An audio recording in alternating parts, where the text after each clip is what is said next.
हरियाणा के निर्माता कहे जाने वाले पूर्व सीएम स्वर्गीय बंसीलाल की सियासत की विरासत को लेकर उनके परिवार में घमासान मच गया है।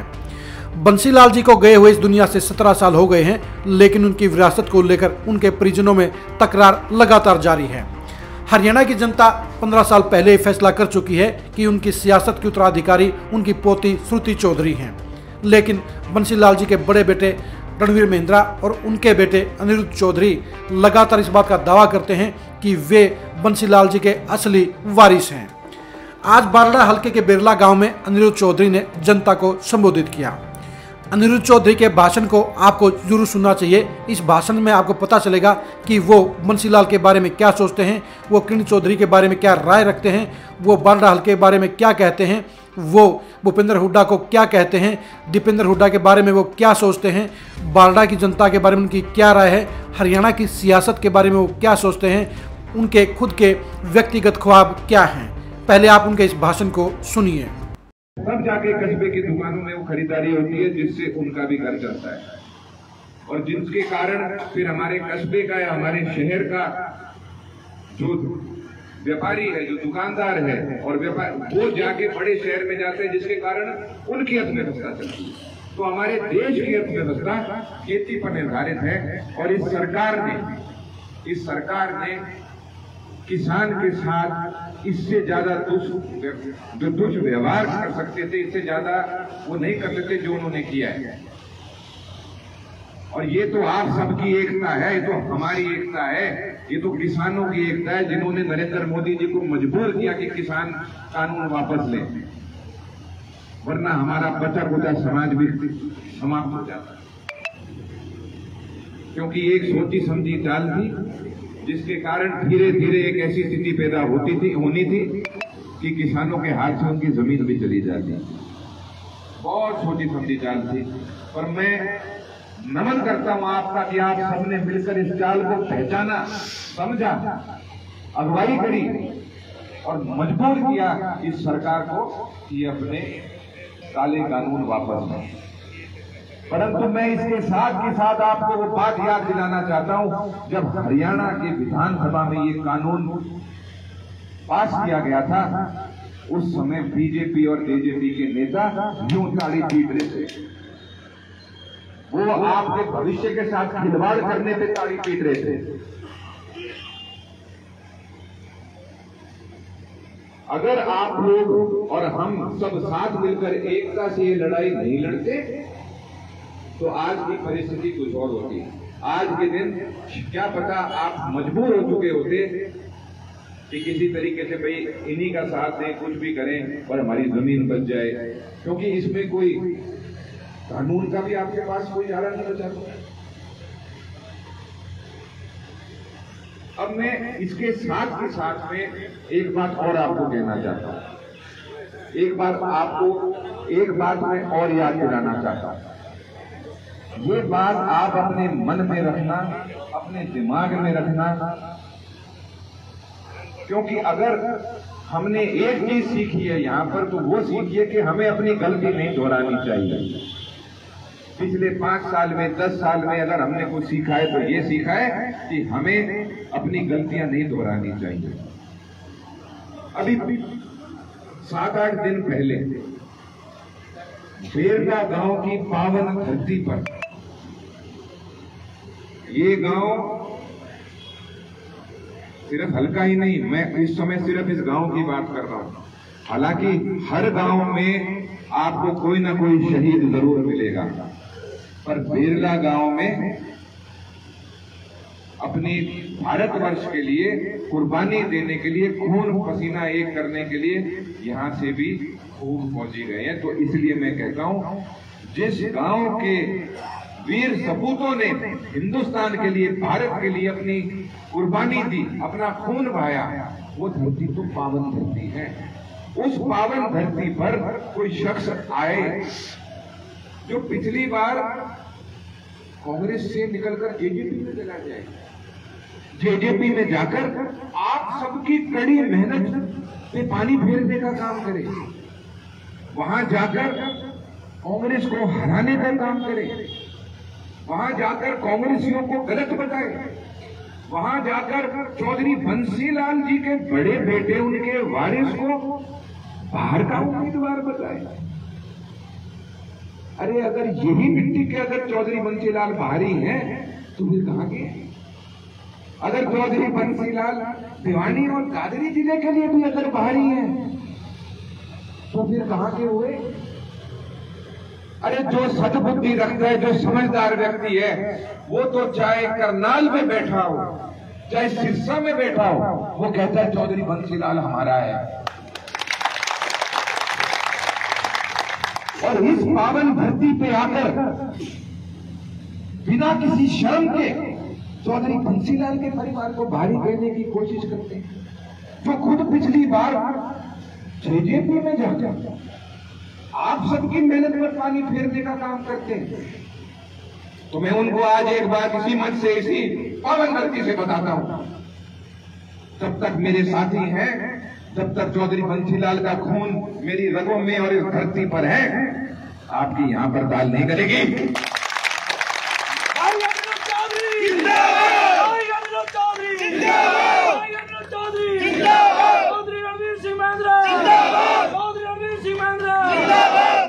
खेती से पावन कोई काम नहीं है, किसान से ज्यादा संघर्षशील कोई नहीं है। अरे तुमने तो किसानों का नुकसान पहुंचाने का काम किया, तुमने तो इलाके का नुकसान कराने का काम किया। मैं एक बार फिर इस बात दोहराता हूं, मेरे अंदर चौधरी बंसीलाल का खून है, मेरा इस मिट्टी से खून का रिश्ता है। कुछ लोगों की ये चाल है, ये साजिश है कि वो अनिरुद्ध को एक हलके में सीमित करके रखना चाहते हैं। वो ये चाहते हैं कि चौधरी बंसीलाल का पोता, वो चौधरी बंसीलाल जो हरियाणा का निर्माता था, वो चौधरी बंसीलाल जो हरियाणा का लौह पुरुष था, वो चौधरी बंसीलाल जिसने यहाँ पर पानी, बिजली, हर चीज का विकास किया, वो चौधरी बंसीलाल जिसके राज में हरियाणा के विकास की दर, पश्चिम जर्मनी के विकास की दर पूरे इंडिया में नहीं, पूरे वर्ल्ड में सबसे आगे थी, उस चौधरी बंसीलाल का खून मेरे रगों में दौड़ रहा है। और मुझे क्या एक हलके में सीमित करोगे? मैं भी पूरे हरियाणा से नहीं, हरियाणा से बाहर तक मैं अपना वर्चस्व रखता हूं। और उनका पोता होने के नाते, उनका वारिस होने के नाते, ये मेरा धर्म है कि मैं हरियाणा के हर विधानसभा हलके में जाऊं, हरियाणा के हर जिले में जाऊं, और जो चौधरी बंसीलाल के समर्थक हैं, जो चौधरी बंसीलाल जी के साथ जुड़े हुए परिवार हैं, उन सबको जाके उनकी सूझ लूं। तो इसलिए आपको कोई भी व्यक्ति ये बात बोले कि भाई वो तो अब यहां नहीं है, मैं यहां से मुझे निकाल के तो देखो। चौधरी बंसीलाल आपका था, सुना नहीं? चौधरी सुरेंद्र सिंह सारे थे, बाबूजी रणबीर महेंद्र सारा है, तो मैं भी था।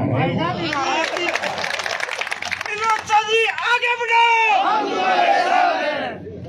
चौधरी बंसीलाल ने कभी बारडा हल्के से चुनाव लड़ा, पर वो जिसको कहते थे वो जीत जाता था। पार्लियामेंट के चुनाव में आप सबने चौधरी बंसीलाल को वोट दिया हुआ है।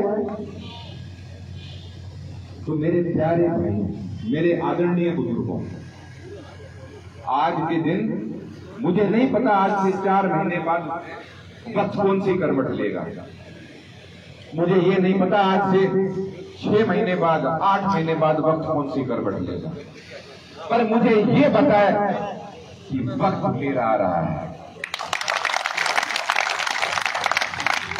मैं चाहे सांसद बनूं, मैं चाहे विधायक बनूं, चाहे बारडा से बनूं, चाहे चौहान से बनूं, चाहे भिवानी महेंद्रगढ़ से बनूं, चाहे कहीं से बनूं, मैं बनूंगा तो आप समझ लेना आप बन गए।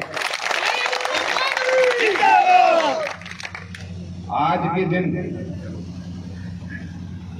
यहां से विधायक जननायक जनता पार्टी जेजेपी पार्टी के विधायक हैं,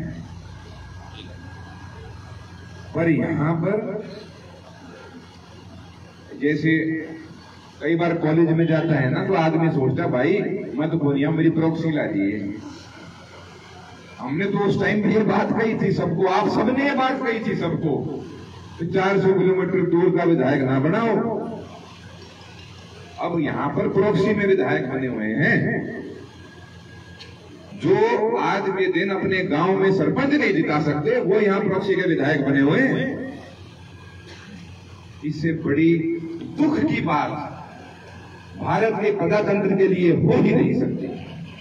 अरे बाबूजी जब आपके बीच में बिना विधायक बने इतना काम करा गए कि दूसरे लोग उनके काम का श्रेय लेने की कोशिश करते थे। ये कॉलेज बाबूजी के कारण बना हुआ है और आप सबने साथ मिलकर जो साथ दिया था उसके कारण बना हुआ है। 3000 के आसपास नौकरियां लगी हुई हैं। उन जिनकी नौकरी लगी उनमें से कई भाई इतने वफादार थे कि उन्होंने अपनी नौकरी की परवाह करे बिना बाबूजी का साथ दिया, और उनमें से कुछ भाई इतने धोखेबाज थे कि एक बदली के लिए बदल गए। पर हमें फिर भी इस बात का गर्व है कि हमने बारडा की मिट्टी के में जन्मे भाइयों की नौकरी लगवाई। हमें खुशी है इस बात की। और एक बात आप भी जानते हो, बाबूजी विधायक जब नहीं थे उसके बावजूद भी उनका एक एक वर्कर खुद विधायक था।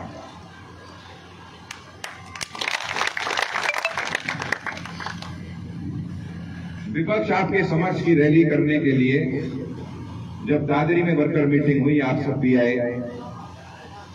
वे सब जानते हैं कि कांग्रेस पार्टी सरकार कब बनाएगी, जब एक चीज सब कि सारी बात वो हुड्डा साहब के हाथ में होगी तभी सरकार बनेगी।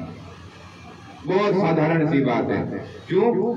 हरियाणा में आज के दिन अगर किसान नेता या जाटों का नेता या सब जातियों का नेता अगर कोई है जिसने काम कर रखा है, आज के दिन चौधरी बंसीलाल जी के बाद अगर किसी मुख्यमंत्री ने सबका समान काम करने की कोशिश करी है तो वो भूपेंद्र सिंह हुड्डा जी है। और सब जानते हैं आज के दिन हरियाणा में कांग्रेस का एक सांसद है, वो है भाई दीपेंद्र हुड्डा। युवाओं में जो चाहे सांसद हो या विधायक है, देखो मैं तो इस कैटेगरी में अभी तक आया नहीं, अगले साल आ जाऊंगा। युवाओं में जो भी जनप्रतिनिधि है, अकेला दीपेंद्र भाई ऐसा है जिसने कोरोना का टाइम हो चाहे टाइम हो ये किसान आंदोलन का, चाहे पहलवानों के समर्थन का, अकेला वो नेता है जिसने, युवा नेता जिसने पूरी ताकत होगी और हर चीज में पूरा जनता का सहयोग करने की कोशिश करी। इसी के कारण आज के दिन जितने भी नेता हैं, मैं दूसरी पार्टी का भी लेता हूं, मैं दुष्यंत का भी नाम लेता हूं, मैं हर किसी का लेता हूं, दीपेंद्र के पीछे आज के दिन हरियाणा का यूथ जुड़ा हुआ है। जब यहाँ दादरी में दीपेंद्र जी ने सबको एक बहुत सटीक तरीके से एक संदेश दे दिया था, और भिवानी में भी और दादरी में, कि यहाँ पर भाई शायद तुम लोग ना समझ पाओ, हम ये समझते हैं कि यहाँ पर अगर कोई आपका सही तरीके से साथ दे सकता है, आगे ले जा सकता है, सच्ची नीयत से अगर जा सकता है तो वो अनिरुद्ध है। और दीपेंद्र से भी पहले ये बात आप कर चुके हो, और मैं इसलिए आपको ये बात कहने आया हूं। आज यहां पर मैंने इसीलिए प्रोग्राम रखा है क्योंकि मुझे कुछ खबरें ऐसी मिली कि कुछ लोग बाबूजी का नाम लेके कुछ बात कह रहे हैं, कुछ लोग मेरा नाम लेके कुछ बात कह रहे हैं। मेरे प्यारे भाइयों, मेरे आदरणीय बुजुर्गों, बाबूजी अगर किसी को कहेगा ना कि मैं तेरा साथ दे रहा हूं तू कर ले, तो उससे पहले आपको बताएगा। क्योंकि मेरे पास किसी का फोन आया कि जी वो फलाना आदमी कह रहा है बाबूजी ने यस कर दी है, अब मैं आ गया हूं पार्टी में, बाबूजी ने यस कर दी है, ये मेरे गले ला लो। कोई आदमी ये बात है तो उससे पूछना तेरी बाबूजी से बात करने की भी हिम्मत है? तो किस मुंह से बाबूजी से बात करोगे? बाबूजी से तो बात करने वाले यहां बैठे हैं सारे। जिनकी एक बात पर, एक आवाज पर बाबूजी मुझे भी साइड करते हैं कि भाई इन्होंने कही, भाई इसने मेरा साथ जो दिया वो धंधे में कौन दे रहा, क्या होगा। तो तरह तरह की बात, मैंने पिछले चुनाव में भी ये बात कही थी कि भाई यहाँ पे तरह तरह की बात होंगी, लोग तरह तरह की बात करेंगे, पर आपको किसी बात का अपने अंदर कोई भी महत्व नहीं देना है। कोई ऐसी जरूरी बात होगी तो या तो बाबूजी आपको बता देंगे या मैं खुद बता दूंगा। मैं कहता हूं प्रधान जी भी आपको अगर बताएं तो बोले भाई अनिल से पूछ लेंगे। अगर आपको कोई मेरा युवा भाई भी बताए बोल देना भाई अनिल से पूछ लेंगे। क्यों? मैंने जैसे कि शुरुआत में कहा था, हमें हमारी गलतियों से सीखना है, हमारी गलतियों से सीखना है। सबसे ज्यादा गलती क्या करी जाती है? सबसे ज्यादा गलती ये करी जाती है, जैसे चुनाव के समय देखते हैं कि वो तो न्यू कैसा, वो तो न्यू कैसा, वो तो न्यू कैसा। मेरी आपसे ये विनती है कि कोई आपको बात कहे, आपको कॉन्फिडेंस से उसको वापस जवाब देना है। अब आज मैं इस समय आपके बीच में खड़ा हूं, आज मैं यहां पर आपके बीच में आपसे मिलने आया हूं, आपसे बात करने आया हूं। इस समय अगर कोई मेरे से ये उम्मीद करे कि मैं भिवानी किसी प्रोग्राम में आ सकूं तो नहीं। मैंने आपको जबान दे रखी है तो मैं आपके पास आया हूं। दिल्ली से एक बड़े नेता ने मुझे आज सुबह बुलाने का निर्णय लिया था, मुझे आज बुलाया। मैंने भी ये बात कही कि जी मैंने मेरे भाइयों को, मेरे बुजुर्गों को अभी का टाइम दे रखा है, मैं बदलाव नहीं कर सकता। या तो शाम को मिल लेना, या कल मिल लेना, या अगले हफ्ते आप कोई टाइम बता दो, मैं हाजिर हो जाऊंगा। पर मैंने सबको जो टाइम दे रखा है उनके लिए मुझे भी हाजिर हो। तो इसलिए मैं मेरे युवा भाइयों को खास तौर से ये बात बोलता हूं। मैं जब मेरी व्यक्तिगत बात होती है तब भी मैं ये बात बोलता हूं। कह रहे जी विरोधी ये बात बोलते हैं। मैं यार विरोधी तो बात बोलेगा ही, उसका काम है। जब विरोधी बात बोले तो भी डंके के चोट पे अपनी बात रखा कर। अब एक किसी भाई ने मुझे कहा कि आजकल आप बारडा में कम टाइम देते हैं। मैंने उसको एक ही बात कही, भाई तूने 12वीं में तेरे कितने नंबर आए थे? क्योंकि हर चीज की पढ़ाई करने का एक तरीका होता है।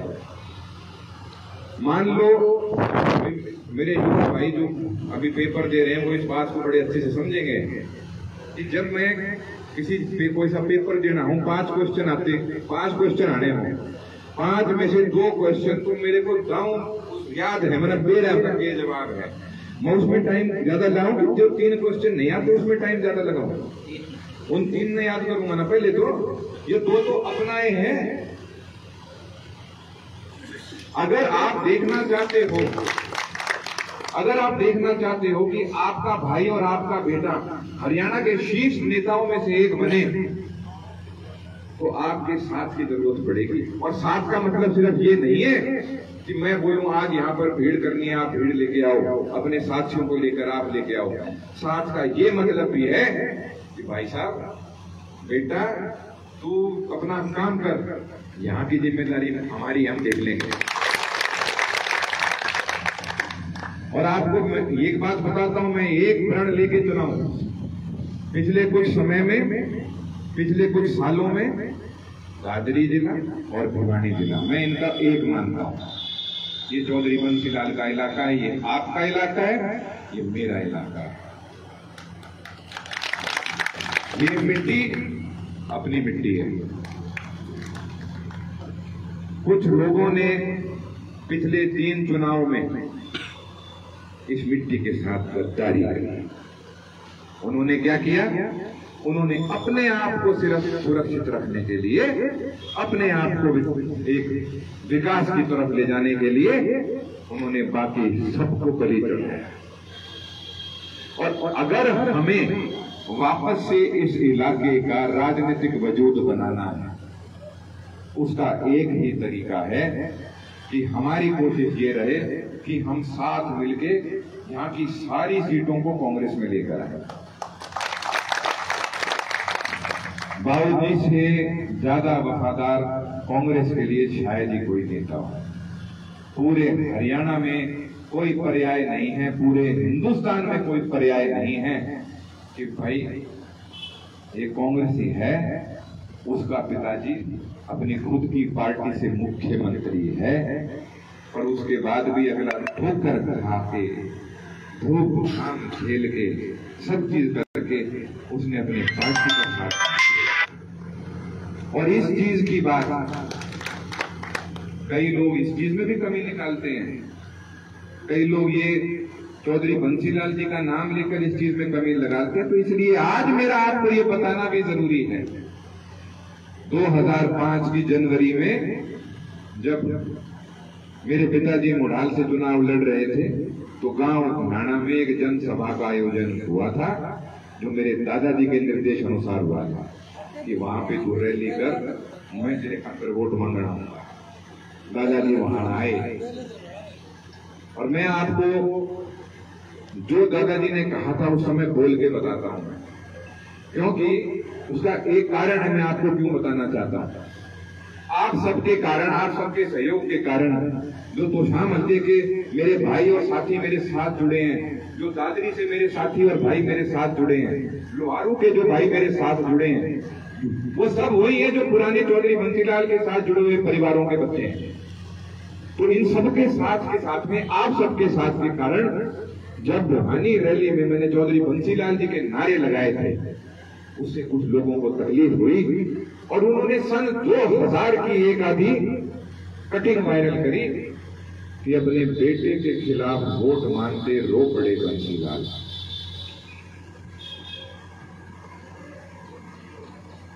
दो 2000 में मेरे पिताजी कांग्रेस से चुनाव लड़ रहे थे और विकास पार्टी से दूसरा उम्मीदवार था, और विकास पार्टी मेरे दादा की पार्टी थी। मेरे दादाजी ने अपनी पार्टी के उम्मीदवार के लिए वोट मांगे थे, किस लिए कि वे कई लोग यूं सोचे कि अपनी पार्टी के आदमी की मदद नहीं कर रहा, तो इसलिए उनने वोट रोए क्यों थे वो तो दादाजी का दिल बताएगा कि इसलिए रोए थे कि आप महेंद्र के खिलाफ वोट मांगनी पड़ रही है। पर जो लोग हैं ये वही लोग हैं जो चुनाव के समय आके फरगलाने की कोशिश करते हैं, बड़ी बड़ी बातें करने की कोशिश करते हैं, और बाद में जब कोई काम पड़े कहते हैं वो शराब का तस्कर है उससे बात कर लो, वो फलाना जो है वो बीजेपी में चला गया था उससे बात कर लो। ऐसे काम नहीं चलेगा। तो 2005 में जब दादाजी आए तो उन्होंने एक बात कही, कह रहा भाई तुम सब तो इसको कहते हो रणवीर सिंह महिंद्रा, तो मैं इसने प्यार से महेंद्र कहूंगा। कह रहे मैंने अपनी पार्टी बनाई पर महेंद्र अपनी पार्टी में पड़ा रहा और अंत में मैं महेंद्र की पार्टी में वापस आया, और वहां भी स्टेज पे वो एक ऐसा दिन था, हमारे परिवार का हर सदस्य भावुक था। स्टेज पे उस समय दादाजी की आंख में आंसू थे, बाबूजी की आंख में आंसू थे, मेरी आंख में आंसू थे। एक एक आंख जो वहां मौजूद थी वो भीगी हुई थी, क्योंकि यही चीज सब चाह रहे थे, यही चीज वो चाह रहे थे कि चौधरी बंसीलाल जी और उनका बेटा एक हो जाए। और अगर वो चीज नहीं हुई होती तो उसके बाद में क्या पता हमें और दादाजी की सेवा करने का मौका नहीं मिलता। और फक्र है हमें इस बात का, भगवान का मैं शुक्रिया अदा करता हूं कि दादाजी और दादी जी के आखिरी सालों में उनकी सेवा करने का मौका मिला, क्योंकि उनके साथ बीता हुआ एक एक पल इतना सिखा देता था जितना कोई आदमी 1 साल कॉलेज में नहीं सीख सकता। तो ये बात मैं आपको इसलिए बता रहा हूं, 2009 में आपके बीच में कुछ लोगों ने झूठ बोला था, 2014 में फिर कुछ लोगों ने आपके बीच में झूठ बोला, 2019 में फिर कुछ लोगों ने आपके बीच में झूठ बोला था। तो इसलिए जो मेरी आवाज है, आप लोग जो मेरी आवाज हो, मुझे आपको भी बताना जरूरी है कि कल को कोई झूठ बोले तो आप उसको कह सकते हो भाई तुम्हें मिसाल, क्योंकि अब वो समय आ गया है जब हम सबको साथ मिलके यहाँ की सारी सीटें कांग्रेस की झोली में डालनी है, तभी सरकार बनेगी। हो सकता है दादरी से किसी को टिकट मिले जिसके मेरे व्यक्तिगत संबंध ठीक ना हो, पर कांग्रेस टिकट देगी तो उसको जिताएंगे। भिवानी में हो सकता है किसी ऐसे व्यक्ति को टिकट मिले जिससे मेरे व्यक्तिगत संबंध ठीक ना हो, पर कांग्रेस टिकट देगी तो उसको भी जिताने का काम करेंगे। मैं अगर कोई चुनाव नहीं लड़ रहा और उस चुनाव में मेरे परिवार के किसी सदस्य को कांग्रेस पार्टी टिकट देगी, हम उसकी भी मदद करेंगे। पर मैं चुनाव लड़ूंगा, मेरे सामने अगर कोई परिवार का सदस्य भी आके खड़ा होगा तो पूरी ताकत झोंक के मैं जीतूंगा और आप सबके साथ से जीतूंगा, क्योंकि समय से पहले और भाग्य से ज्यादा किसी को नहीं मिलता। समय से पहले मुझे नहीं मिला तो भाग्य से ज्यादा दूसरों को नहीं मिल सकता। और जो हमारे इन सीटों को अगर कोई नुकसान पहुंचाने की कोशिश करेगा, जो कांग्रेस का नुकसान कराने की कोशिश करेगा, तो मैं ये बता देता हूं, ये नई कांग्रेस है। मैंने पहले भी कहा था, जैसे आप सबने रानी लक्ष्मीबाई पे जो कविता है, मशहूर कविता आपने सुन रखी है, वही आज कांग्रेस पार्टी में लागू होती है। उस कविता की पंक्ति है, बूढ़े भारत में भी आई फिर से नई जवानी थी, कांग्रेस में एक नई ऊर्जा आ चुकी है। और कल जो राहुल गांधी जी के हक में सुप्रीम कोर्ट का फैसला आया है, उसने कांग्रेस के एक एक वर्कर में ऊर्जा भर दी है। तो जिन लोगों ने राहुल जी की कांग्रेस के साथ में गद्दारी करी, जिन लोगों ने राहुल जी की कांग्रेस के राज्यसभा उम्मीदवारों को हराने की कोशिश करी, ये नई कांग्रेस, ये मत सोच लेना उसमें पकड़ रह जाएगा किसी। मैं खुद इस बात को कहता हूं, कांग्रेस के एक एक उम्मीदवार को जिताने का अपन सब मिलकर काम करेंगे। परंतु एक बात आपको क्लियर कर देता हूं यहां पर, क्योंकि लोग बात करते हैं, इसलिए आपको बता रहा हूं ताकि आप ही आगे बोल सकें।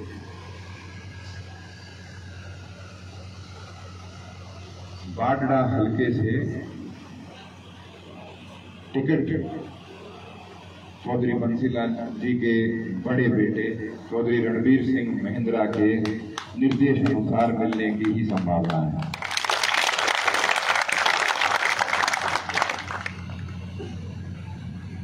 तो कुछ लोग जो इस समय कुछ नाम लेके कुछ बात करके ये कहने की कोशिश करते हैं कि हम अपना करेंगे, हम करेंगे, हम करेंगे, वो सब पार्टी को कमजोर करने की कोशिश कर रहे हैं। वो सिर्फ अपना उल्लू सीधा करने की कोशिश कर रहे हैं। आप और बाबूजी, आप और मैं, हमारा जो एक संगठन है कांग्रेस का, आपका और हमारा जो संगठन है, जो रिश्ता है, मैं आपको आज साफ बता देता हूं, इसकी कीमत कांग्रेस ऊपर तक जानती है। और ये बात जानती है कि जो एक बाबूजी की, चौधरी बंसीलाल जी की शख्सियत के कारण एक वोट बैंक है, उसको इग्नोर नहीं किया जा सकता।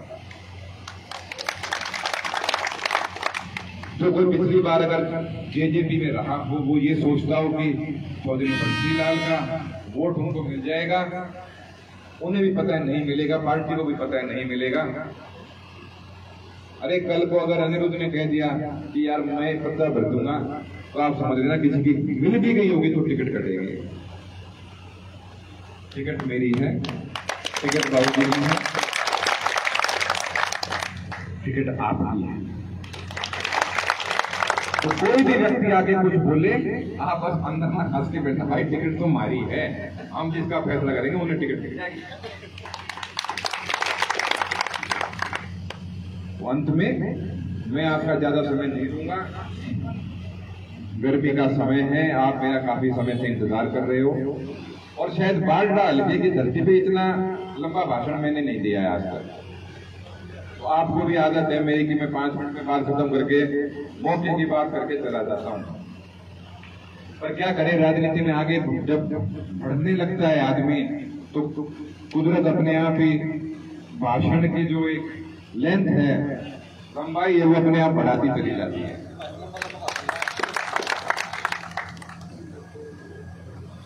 आखिरी में एक बार फिर, जैसा कि मेरी आदत है, मैं दादाजी का नाम लूंगा। आपसे विनती करता हूं कि जो अभी सारे भाई लोग दुकानों में, गांव में बैठे हैं, उन तक आवाज जाए। मैं नाम लूंगा, आप बोलना अमर है। चौधरी बंसीलाल, चौधरी बंसीलाल। अनिरुद्ध चौधरी के भाषण से आपको साफ एहसास हो गया होगा कि वो बंसीलाल की विरासत के बारे में सिर्फ खुद को और अपने पिता को ही असली वारिस मानते हैं। उन्होंने अपने भाषण में एक बार भी चाची किरण चौधरी और बहन सुरती चौधरी का नाम नहीं लिया। इससे साफ जाहिर होता है कि वो बंसीलाल की विरासत के उत्तराधिकार के मामले में सुरती चौधरी और किरण चौधरी दोनों को ही बाहर मानते हैं, उनके साथ खुंदक रखते हैं। अनिरुद्ध चौधरी ने अपने भाषण में किरण चौधरी के बारे में अप्रत्यक्ष तौर पर जो बातें कही हैं वो भी बेहद आपत्तिजनक है। साफ सी बात है कि अनिरुद्ध चौधरी के पिता रणवीर महिंद्रा बारडा सीट पर 3 बार लगातार चुनाव हार चुके हैं और इसके बावजूद अनिरुद्ध चौधरी चौथी बार उनके कहे अनुसार ही टिकट मिलने का दावा करते हैं। असली बात तो यह कि 2005 में स्वर्गीय बंसीलाल की मेहरबानी और आशीर्वाद से ही रणवीर महिंद्रा सिर्फ एक बार एमएलए बने थे। रणवीर महिंद्रा का रिश्ता कभी भी स्वर्गीय बंसीलाल जी के साथ अच्छा नहीं रहा। बंसीलाल जी की मौत से 1 साल पहले ही उनके साथ उनके रिश्ते ठीक हुए थे, लेकिन ये सारी दुनिया जानती है कि पूरी उम्र बंसीलाल के रिश्ते रणवीर महिंद्रा के साथ हमेशा खटास भरे रहे। लेकिन उनकी मौत के बाद अब रणवीर महिंद्रा और अनिरुद्ध चौधरी दोनों ही उनकी विरासत के उत्तराधिकारी बनना चाहते हैं। उनकी बातों को याद करके, उनके अंतिम इलेक्शन में दिए गए भाषण को याद करके वो भाषण में जनता को, बंसीलाल के समर्थकों को, बंसीलाल के वोटरों को अपने साथ जोड़ना चाहते हैं। अनिरुद्ध चौधरी बखूबी जानते हैं कि बंसीलाल की सियासी विरासत काफ़ी मजबूत है। खासतौर पर पुराने भिवानी जिले के अंदर बंसीलाल के समर्थक अभी भी लाखों की संख्या में हैं। लेकिन जनता ने आज से 15 साल पहले ही सुरती चौधरी को उनका सियासी वारिस मान लिया था, उनके सिर पर पगड़ी बांध दी थी। लेकिन अनिरुद्ध चौधरी और रणवीर महिंद्रा को गवारा नहीं है कि किरण चौधरी और सुरती चौधरी उनकी विरासत के उत्तराधिकारी कहलाएं। इसलिए अनिरुद्ध चौधरी ने अपने भाषण में उस विरासत को लेकर सिर्फ अपना और अपने पिता का नाम लिया है। उन्होंने एक बार सुरेंद्र सिंह का नाम भी लिया है, लेकिन वो नाम भी सिर्फ मजबूरी में लिया गया है, क्योंकि बंसीलाल के हर समर्थक का रिश्ता सुरेंद्र सिंह के साथ भी था। अगर अनिरुद्ध चौधरी सुरेंद्र सिंह का नाम ना ले तो फिर वो उनके साथ अटैच नहीं हो पाएंगे। इसलिए अनिरुद्ध चौधरी ने सुरेंद्र सिंह का नाम तो लिया, लेकिन उनको उत्तराधिकारी, उनको वारिस नहीं बताया। भिवानी जिले की सियासत के अंदर अनिरुद्ध चौधरी को जमने के लिए बंसीलाल के नाम का सहारा चाहिए। ये सभी जानते हैं कि अनिरुद्ध चौधरी पिछले 1 साल से इधर से उधर पलटी खा रहे हैं। कभी वो तोशाम में नजर आते हैं, कभी वो बारडा में नजर आते हैं, कभी वो लाहौर में नजर आते हैं, कभी वो दादरी में नजर आते हैं। उनके बारे में ये भी साफ नहीं है कि वो कांग्रेस में टिके रहेंगे या भाजपा में पलटी मार जाएंगे। आपने इस भाषण में भी सुना होगा कि वो कह रहे हैं कि 4 या 6 महीने के अंदर क्या हो जाए वो कुछ कह नहीं सकते। यानी अभी वो कन्फर्म नहीं है कि वो कांग्रेस में रहेंगे या बीजेपी में जाएंगे। अनिरुद्ध चौधरी ने साफ तौर पे कहा कि वो 2024 में या तो एमपी बनेंगे या विधायक बनेंगे। उन्होंने ये भी कहा कि भूपेंद्र हुड्डा जाटों के सबसे बड़े नेता हैं और सारी जातियों के उनके समर्थक हैं। लेकिन इनके साथ साथ उन्होंने ये भी कहा कि बारडा हल्के में रणवीर महिंद्रा ने 3000 नौकरियां देने का काम किया। यानी इस मामले में अनिरुद्ध चौधरी ने भूपेंद्र हुड्डा की कमाई को साफ कर दिया और नौकरियां देने का सारा क्रेडिट सिर्फ अपने पिता को दे दिया। रणवीर महिंद्रा की तरह अनिरुद्ध चौधरी भी क्रिकेट की दुनिया के बड़े मैनेजर रहे हैं, लेकिन बीजेपी की हुकूमत सेंटर में आने के बाद उनकी सियासत का, उनकी शहंशाही युग का खात्मा हो गया और अब अनिरुद्ध चौधरी को मजबूरी में सियासत में उतरना पड़ रहा है और इसके लिए भी वो कहीं न कहीं बीसीसीआई के चेयरमैन जैसा का आशीर्वाद चाहते हैं। अनिरुद्ध चौधरी 2024 के चुनाव में बड़ी सियासी पारी खेलना चाहते हैं। वो सांसद या विधायक का चुनाव लड़कर अपने आप को सियासत में कामयाबी के साथ लॉन्च करना चाहते हैं। उनको भी पता है कि लगातार 3 बार चुनाव हारने के चलते उनके पिता रणवीर मिंद्रा को टिकट नहीं मिलेगी। ऐसे में वो अपने रिश्तों का इस्तेमाल करके खुद के लिए टिकट लड़ना चाहते हैं। वो जहां भिवानी मेंदरगढ़ सीट का उल्लेख करके अपने आप को लोकसभा का प्रत्याशी बनाना चाहते हैं, वहीं तोशाम या बारला के अंदर अपनी टिकट की दावेदारी विधायक के लिए ठोक रहे हैं।